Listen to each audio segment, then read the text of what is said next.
network right now. So I think there will not be many Americans, but they can watch it later. Something very big happened to the Juno network, which got like many people afraid. Um, Simply the network halted. It could be worse Mhm. because it could be the funds could be stolen. But in this case, just the network was halted because there was certain thing in the code that could be exposed to do so. Is it Yeah, correct? yeah, And that's right. And I want to say that I was okay. So if the hacker's out there, one, you asshole, and then two, now that I've cursed at you a little bit, um, frankly, pretty impressive what was done. Okay, so like this contract called Satoshi Test, it caused a non-deterministic condition across the entire network. Hey, of guess what? course, of You're course, there saying Bitcoin. So I agree on point number one. Bitcoin maxes are right, and I disagree that everything else is a shitcoin. To the YouTube commenter, I really want to say that actually, when it comes to money, I'm a Bitcoin maximalist. Like, I own a stake in an active Bitcoin mine. That it's a company that I helped to found. And I think that the common point of confusion is like, for example, is Juno really trying to achieve monetary aims? Well, I would say yes to a degree, right? And I actually spoke with Sonny Argawal about this recently as well. I'll like go philosophical for just a second here. So, in Cosmos, we build these chains that are focused at an application. Juno's application focus is permissionless smart contracts. It also means that the network's very existence is an invitation to attacks like the one that happened recently. Um, and I guess I'll kind of jump back into that, but I really want that YouTube commenter to know that like Bitcoin's simplicity is probably its biggest asset. Bitcoin can't have this problem. And it's because it is so simple. But okay, in Cosmos, we're building something different. It does not have purely monetary aims. There's a monetary aspect to it, and certainly, like stake in a Cosmos chain is valuable. But I don't really see it, say, like as having the same kind of limited value as, say, like Bitcoin or gold.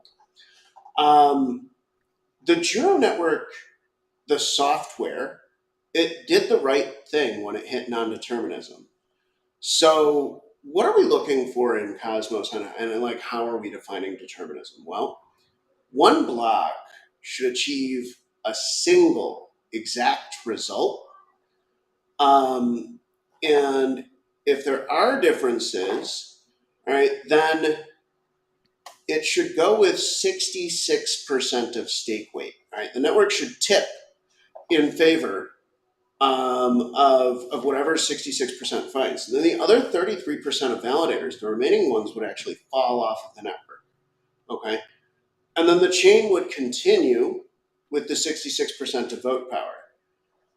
As time goes forward, if those other validators don't update their software, the 33 that fall off the network, 33% that fall off the network, then they'll be jailed. They'll be removed from active consensus, and 66% of vote power will become 100% of vote power. I actually consider this system really, really good. Um, Now, let's get into a certain phrase that you're probably going to find only in Cosmos. We talk about frequently safety over liveness. Okay? What that means in plain English is like if the network can't determine the state of the successive block, it will stop. And that's what Juno did here. Interestingly, Juno is being brought back to life extra fast. Strangelove Ventures has built a really neat tool for analyzing network faults. In this case, it took a computer with 512 gigs of RAM to simulate bringing the network back up, but that's exactly what happened. Some of our team members at Notional Labs were actually there for that, and it was fascinating. I went to bed a couple of hours before the simulation was run, but it's my understanding that what it did is it replaced all the keys for the top 29 validators in Juno. The 66% is in the top 29. For Cosmos, that's really good. I think that on Osmosis, it's the top 17. Don't quote me on that. And in fact, what you can do if you really want to know, you can go to MintScan, and you just add it up until you reach 66%. And that is basically the number of validators that contribute to the 66% of consensus. Now, there's also another metric that you can use: what divergence is necessary to halt the chain, and that is 34%. So, and of course, actually, these numbers are 2/3 and 1/3 exactly. So, it's not, yeah, it's like 66.66666667 or bar if you want. Bar means just, endlessly repeats, and then 1/3 is 33 bar, endlessly repeating. So anyway, Juno's done pretty good in terms of decentralizing the weight of its consensus. Definitely better than ever. But one of the consequences of that was that actually the recovery was fairly hard to simulate. I was there when Andrew from Strangelove was like, "Well, I have 128 gigs of RAM. Let's see how this goes." We could actually see him drop off of Zoom when he tried to run the simulation. We were all together on a Zoom call, just sort of trying to bring the network back to life. So that's that situation, and I should say, like, far as anybody can tell, this was a deliberate attack. To some degree, I appreciate that. What I mean is that, like, keeps us on our toes. The chain halted correctly. No, nothing, none of the state in the chain was lost at all. Um, and one thing I explicitly don't want to get into is like a whodunit, but I will say that the wallet that funded this, here's what we know about it. Okay. So, about 5 or 6 days ago, it was created. And it was created by hitting a mixer on Ethereum. We think the mixer works. We don't think that we are going to be able to tell where the Something like original ETH. I'm sorry, like, because people complain, I will stop you, but I'm doing this for, like, just questions. It's more of Please a stop me. Please it's stop more me. of a Ask anything. because I think people don't realize it's more for me conversation than interview. So you mean they washed the funds in something like Tornado? There was something like Tornado that helps you to. I think it was exactly It's Tornado, but I'm called not certain. Tornado Cash. That's Tornado correct. Cash. Yep. It's very common. So you put your Ethereum funds there. It mix it with other pool and comes out, and you can't know which wallet was it. That's the theory, yeah. Hmm. And the Tornado Mixer is a pretty interesting piece of software. I Hmm. don't know if it's fully effective. And there have been a lot. There's a lot of research on de-anonymizing mixed funds, but Hmm. let's say that in this case, that's not really our primary focus as the Juno team, or even our focus at all. Hmm. And then after that, those funds were moved from ETH to SIFChain, and from SIFChain to Juno. And when they hit Juno, this contract 184 called Satoshi Test was uploaded to Juno. And then the wallet called that contract something like 500 odd times. The final contract execution was interesting. The reason that it was interesting, okay, so 10 times the gas was applied on it, and the integer value 42 was used. And then, okay, so that block executed. Interestingly, the result was that Juno had 125 forks. So the block ending in 97, the final block there, um, it had 125 separate different values. Now, it looks like this is actually the, the bug we wanted Lupercalia to patch. And so, one lesson learned from this is just to be much quicker with our response in terms of patches. And the,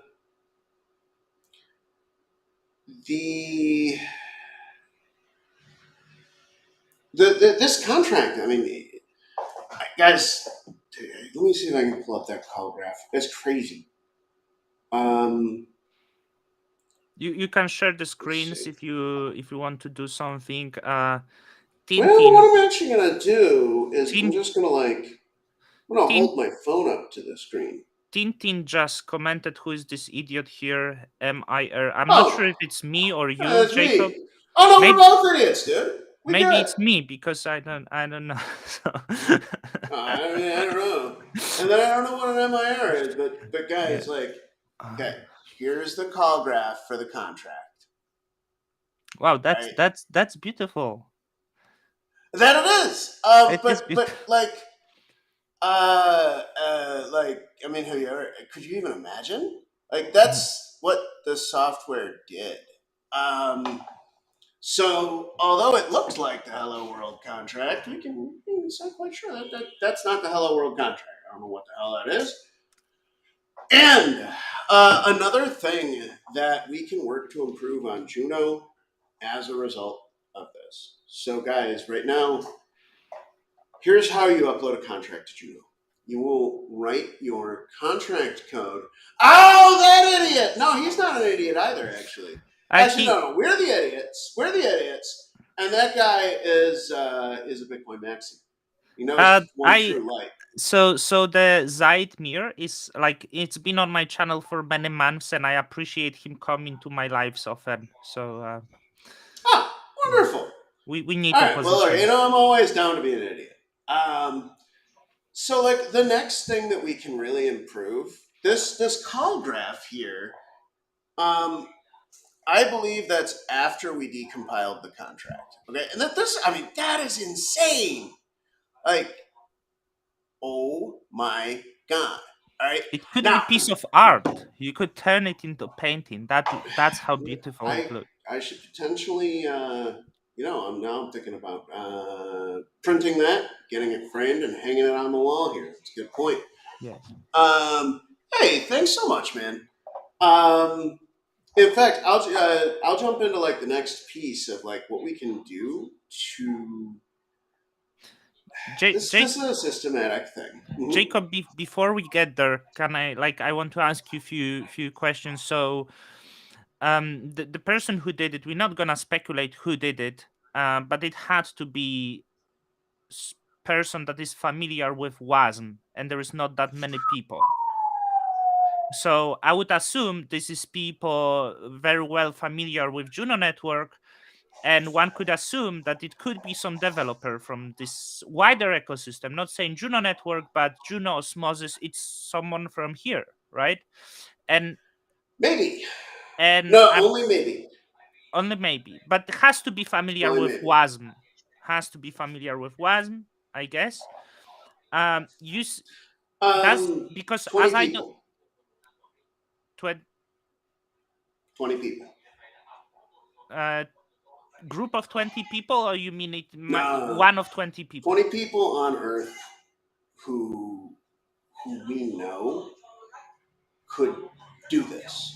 So Um, so what you mean it? was it difficult to do this contract? You would have to know really well, or Yeah. Terra. So okay, check it out.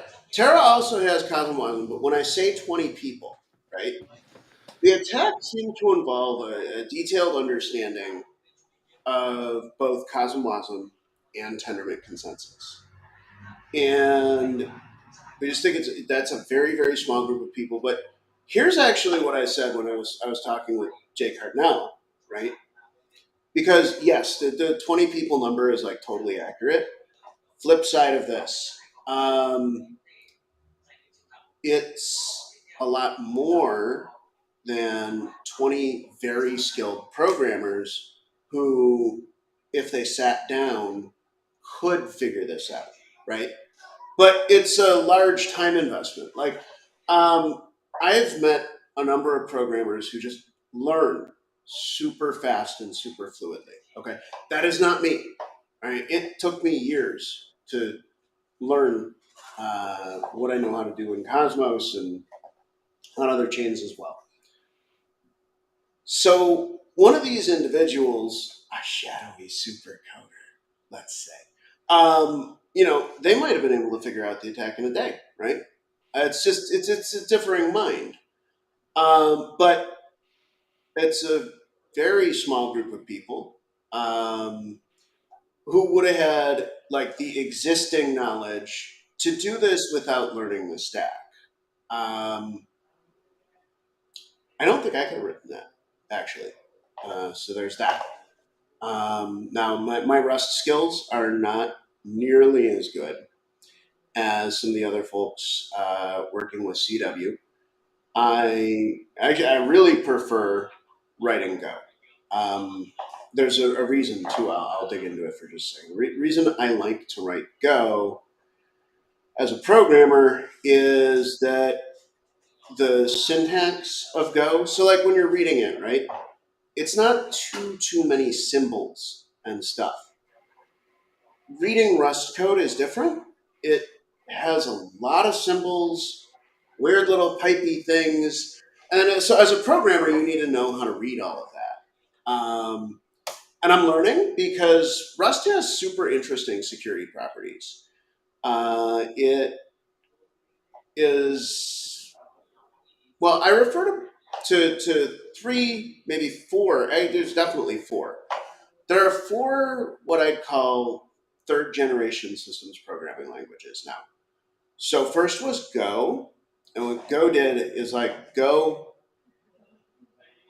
It has a garbage collector, but the garbage collector is quite fast, and it also allows you to write code pretty close to the metal, and it handles concurrency well. That's like where the application does more than one thing at once, and that lets you get really excellent uh, performance. Need for a central Cosmos team that supports.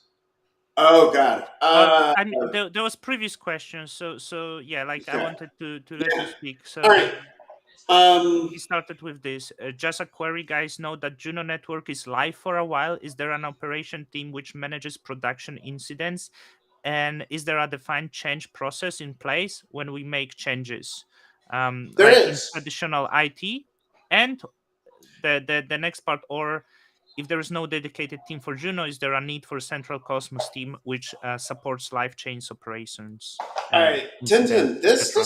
This is really interesting stuff. Actually, ready, Tintin? Let's go. So I think Cosmos may actually be the second most used open source product around, with of course the largest use one being the Linux kernel. And I think that we're at least as decentralized as the Linux kernel. But as for the question about like, is there a team in place to handle production incidents? Yes, absolutely. And like, hi, I'm in it. In fact, there's two. Okay, there's the core one team, there's the core two team, and so like there's that, and yes, we have a standard like well, there was no standard incident response pattern until this, but now we have one. and I'll even share that I needed to learn that. Okay, so like throughout this attack, I've been watching, uh, you know, Jack Zampolin's sort of like template pattern for dealing with it. So if there were another one that would happen, I'd be able to sort of follow this pattern. Now, is there a need for a central Cosmos team that deals with this stuff? The answer to your question is that there sort of already is one, but it's not central. Okay. So it was 35 people in the end that joined the Telegram group to bring Juno back.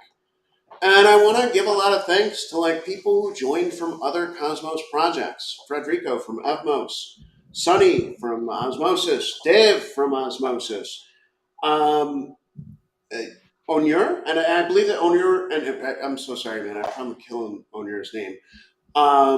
Joined, I think he's from ICF, the Strange Love Ventures team, our team at Notional. So like, and by the way, guys, I'm definitely forgetting people. Okay, so like, what I'm saying is that when this occurred, we all jumped on it and treated it like a mutual problem. Dave from Osmosis even wrote up like, "Oh my God, such a beautiful guide to decision making in the process."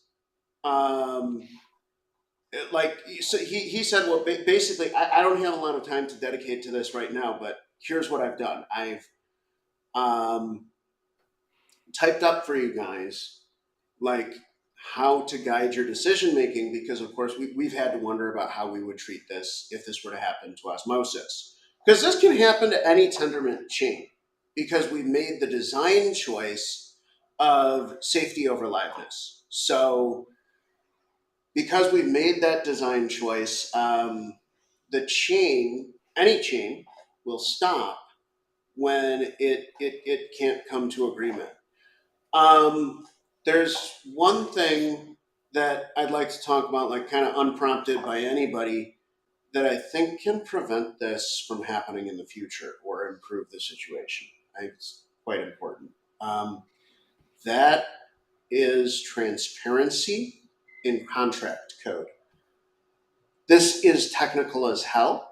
I'd like to walk you guys through it. Okay. The coder of a CosmWasm smart contract, they write code in Rust. All right, so you've written your contract, and a contract, guys, is just a little plain computer program. In CosmWasm, we take that Rust code and we compile it to Wasm. Wasm is WebAssembly. Okay, it's a portable, sort of like execution format that can be targeted using what's called LLVM. That's a compiler designed by the folks at Mozilla. Basically, they wanted to make web apps faster, and as a result of that, they ended up inventing this really, really useful portable bytecode. When I say portable, I mean you can run it in many places in different styles. Now, all right, you have your WASM.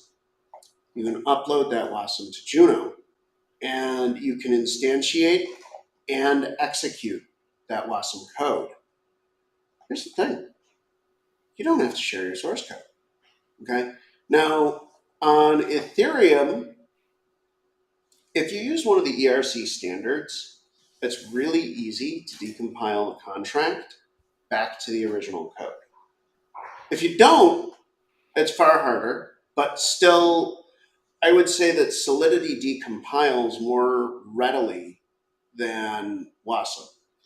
And so, one change that I know that the Juno, well, they're not the Juno security DAO. This is a DAO, guys, that I had a call with around the time they were forming up, dedicated to security incidents in Cosmos. And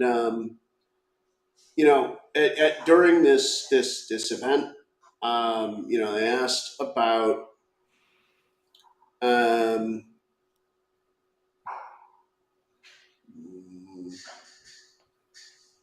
Tintin. I'm not sure that really works with the way that we operate in Cosmos, but I'm going to finish this up real quick, and then I will respond to you, Tintin. So the DAO,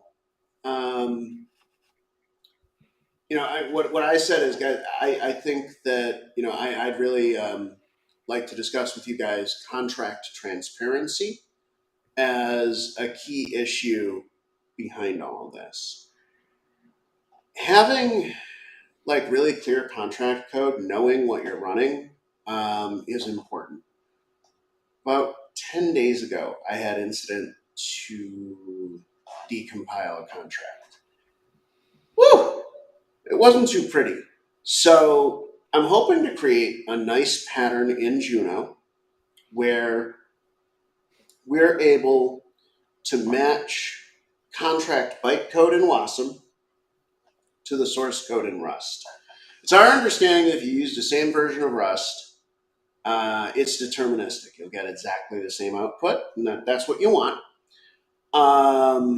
So that's something that I think that we can really do to improve stuff. Now, Tintin, I'd like to respond.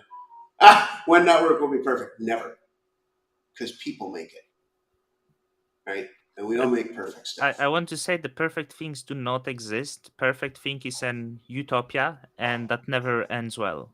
The Yeah, perfect right. thing is the dream of people. But if you try to push your idea and that dream too hard, you will not find the common consensus for it, and it will collapse. That's my belief. So I agree with you, and it's just you've got to keep in mind that like all of these chain systems are made by humans, right? And like we make mistakes. End of story. We try really, really hard to get it as close to perfection as possible, but uh, please definitely assume that Juno will never be perfect. Utopias end well if you die early enough. I don't know, man. I want to live to about 140, please. All right, 1010. Let's roll. You had a thing. And it seems that Marcin can bring your question or comment up. Okay. There is no set process and a dedicated team. Um, Couple of points here. Tintin, I'm not really sure that okay. So the process for incident management, it would vary from incident to incident. There's the possibility of like other malicious smart contracts. I'll just give you an example, right? A lot of money in that Fortis Economa thing. Tintin, imagine you code something up to steal that, right? So that'd be a very different type of incident from this one. By the way, I'm not saying Fortis Economa is insecure. I am merely using it as an example. It's probably totally fine, right? But like, okay, there's a theft. All the FOT monies are gone, right? And so like, we would be making that process as we go. And actually, I think that's the correct thing to do. Juno is exposed to a really, really wide scope of issues because it can execute arbitrary code, right? Anybody can upload anything, and we wanted it that way. That was our desire, okay? But because of that, the scope of security threats against Juno is like practically infinite. So I'm not certain that a set or fixed process would necessarily benefit it, but what we do get here is a bit of precedent. Okay. So, like, if the chain were to go down again because of non determinism, let's say, right, then we'd have a template and a pattern to follow.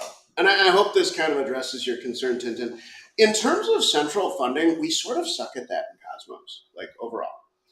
Um, that might be a good thing, though, because what we're doing is we're building all these different chains. They each have their own treasury, and then they each have their own funding priorities. And I think that's a really good thing.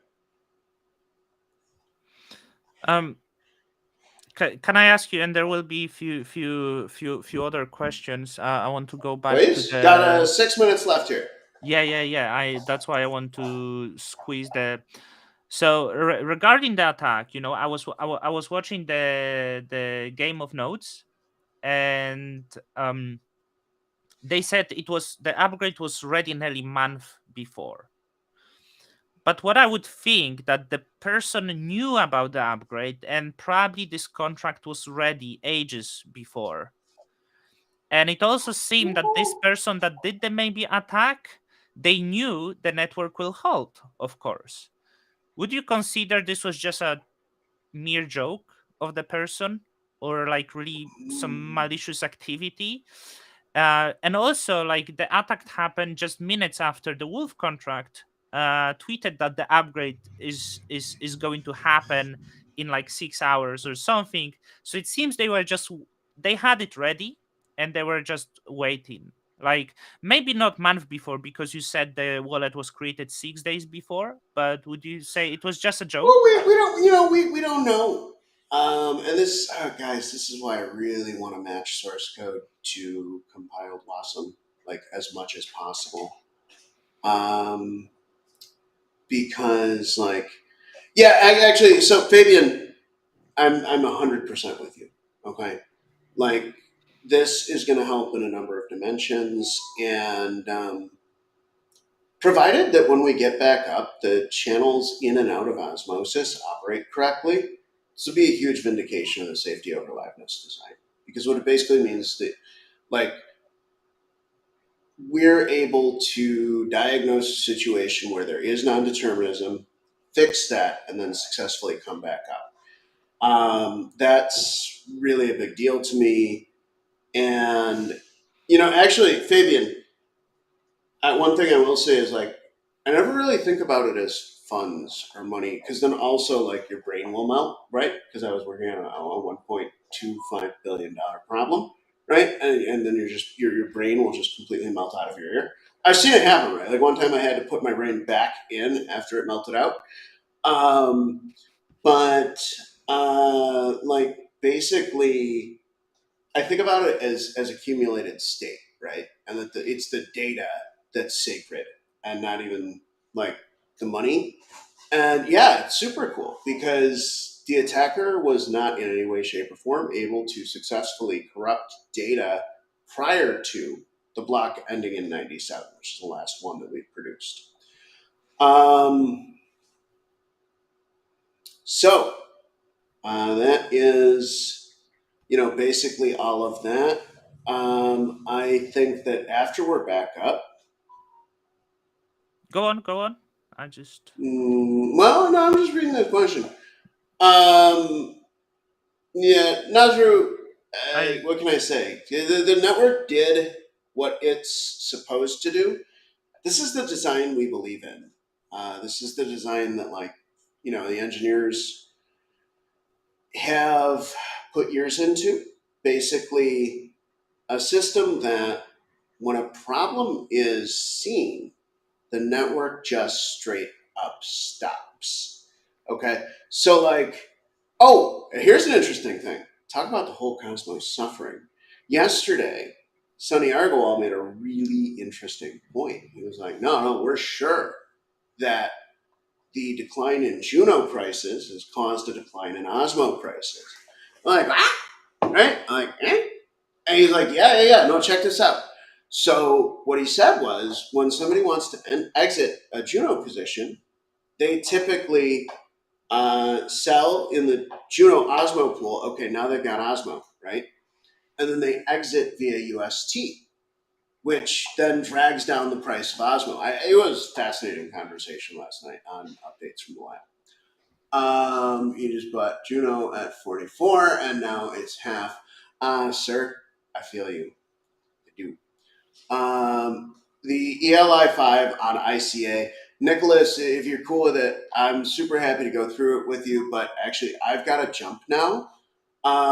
So potentially, like on my and Marchin's next call, we could go through interchain accounts, which are going to be freaking epic. So, the tiniest summary, writing my one word summary, one Yeah, sentence summary just of want to ICA say before I go. Jacob is rushing, so like we can't really answer maybe anything, but for sure there will be more stuff. So any technical stuff you want to learn, that there will be time for it. That was just like the update on the incident. Oh, sir. Yeah, investing is a harsh world.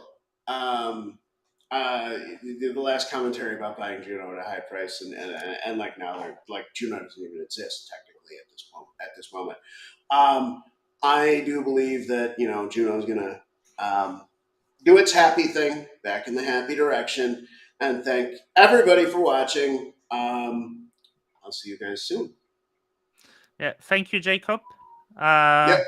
We'll speak again soon. Enjoy your next call. Thank you for the update. Bye Thanks a bye, lot. everyone. Catch you guys later. Bye.